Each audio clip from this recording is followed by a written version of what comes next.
You're tuned to Crash FM. Welcome back to the world of Burnout. This time, everyone's out for revenge. Well, you could probably successfully argue that building and creation is, better for society and makes you feel all good inside and all that.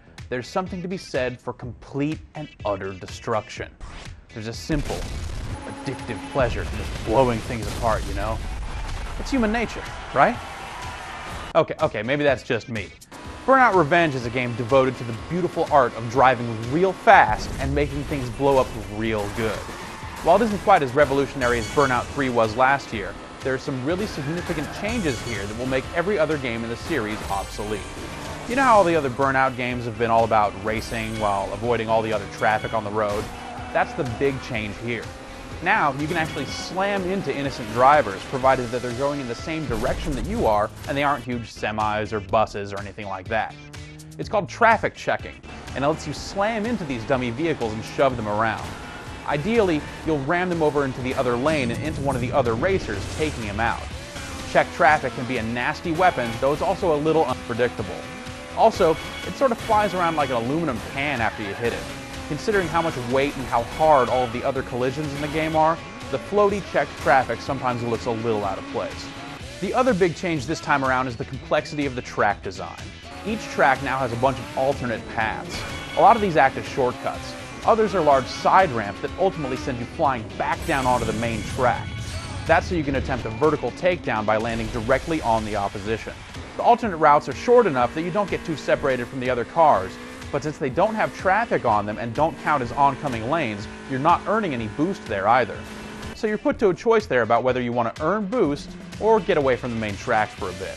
The entire game is wrapped up into one big world tour mode with over 150 single-player events in all. This year, the events are broken out into ranks. When you select a rank, you're presented with a set of locations in that rank, and then a series of events at that location. But when you advance in rank, you'll still sometimes have stuff to complete in the lower ranks, so you'll move around through the menus a lot more than you probably should have to. It sort of seems needlessly complex. Car selection is also a little more convoluted because cars aren't broken up into classes. While the cars are assigned to specific ranks, the game doesn't actually show you that rank. As a result, it's tough to know where your best car is at all times, though it's usually just the car that's the furthest to the right on your select screen. As for event types, the usual suspects are present. You've got regular races, road rage, burning lap, and eliminator races, which knocks out the last place driver every 30 seconds until only the winner remains. Later on, you'll encounter crash breaker versions of these events. Here, every time you crash, you're able to hit a button and cause your car to explode. This is great for taking your opponents with you when you go, but it doesn't let you pop one off fast enough to catch an enemy driver every single time. For balance reasons, that's a good thing.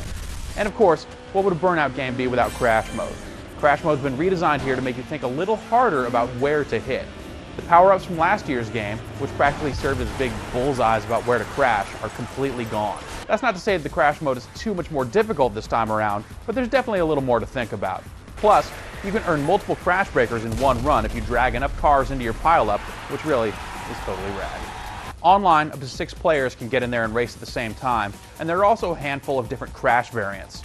Online, you don't really get a good overview of each crash level before you drive, so you're sort of going to have to play on the fly or just memorize each one to be effective. You'll have to progress through a separate ranking system online just to unlock your offline cars. That could potentially be a pain, but it's actually not too tough to raise your rank, so it's ultimately not a huge deal. Your race rank is separate from your rating. Burnout Revenge keeps track of a lot of different stats and tracks your race rating and crash rating separately.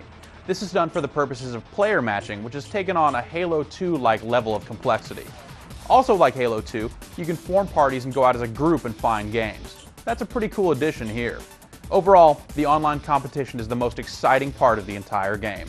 Revenge's graphics and sound combine to deliver an overall feeling of speed that no other game has matched. On the graphics side, it's got a smooth frame rate and good blur effects. The sound chips in with some mind-blowing whoosh effects that really add a lot. The sound effects as a whole are really something, especially if you have a surround sound setup. And the graphics are a lot more than just a nice frame rate. The car models in the game look really, really good, and the environments are also very sharp. Of course, this all looks crisper and cleaner when you're playing on a widescreen HD TV. Comparing the two versions, the Xbox version comes out a little bit ahead. The analog triggers give you finer control of your car, it's got custom soundtracks, and the Xbox version just looks a little bit better. But don't take that to mean that the PS2 version looks like crap or something. I mean, the PS2 version also looks really hot and moves just as well. It might not be a total revolution of the Burnout experience, but the number of changes here are dramatic enough that it does feel like a significantly different game. But the one thing that hasn't changed is that this is a must-own racing game. Unless you just don't have the reflexes to keep up with the fast pace of the action, Burnout Revenge is absolutely one of the best driving games around.